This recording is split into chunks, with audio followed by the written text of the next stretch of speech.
Siamo stati alla 52esima notturna ciclistica organizzata dall'UCI Basso Piave, un avvenimento riproposto ogni anno a cui partecipano numerosi campioni del ciclismo. Vediamo!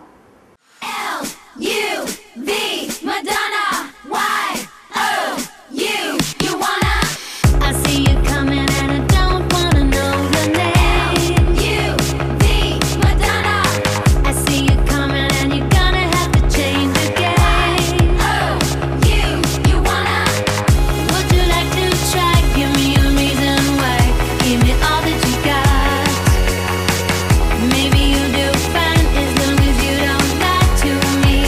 Assessore, è un evento molto importante quello di stasera, il circuito ciclistico notturno. Due parole su questa manifestazione. 52 edizioni ininterrotte, un grosso impegno da parte dell'amministrazione comunale, un grossissimo impegno da parte dell'UCI Basso Piave, perché organizzare tutto questo, far sì che ci siano 140 iscritti, ma soprattutto una manifestazione che riesce a portare in piazza 3-4 mila sandonatesi, e questo è il grosso risultato che tutti noi ci attendiamo, ma viste le precedenti edizioni non abbiamo dubbi.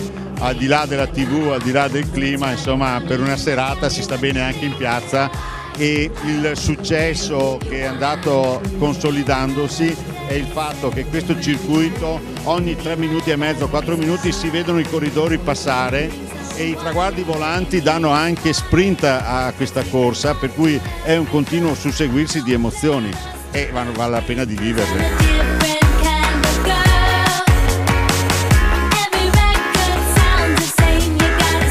Qual è l'importanza di manifestazioni come queste, oltre al fatto di conservare le stesse tradizioni?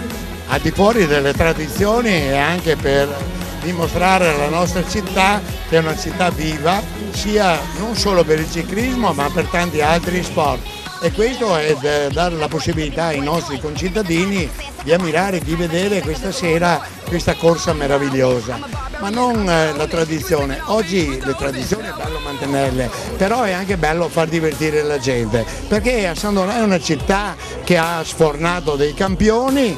Non parlo solo di Moreno Argentin, ma ne abbiamo avuti tanti altri, tanti che hanno partecipato sia alla corsa notturna che al Giro di Tre Ponti, che hanno poi fatto il salto di qualità e sono passati a fare i professionisti.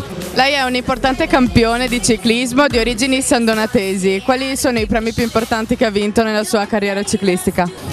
Insomma, mi sono distinto abbastanza sulle corse di un giorno, vincendo anche un campionato del mondo, facendo un secondo, un terzo, insomma tutti e 3 i gradini li ho saliti.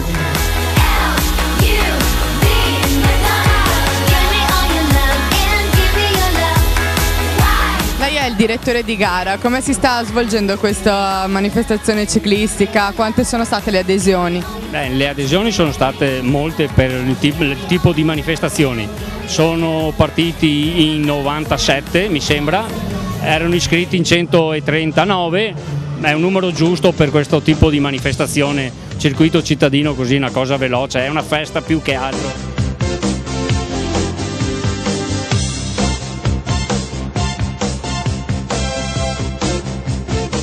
Lei è il presidente dell'UCI Basso Piave, una società nata nel 1927. Quali sono gli elementi di forza che vi portano avanti?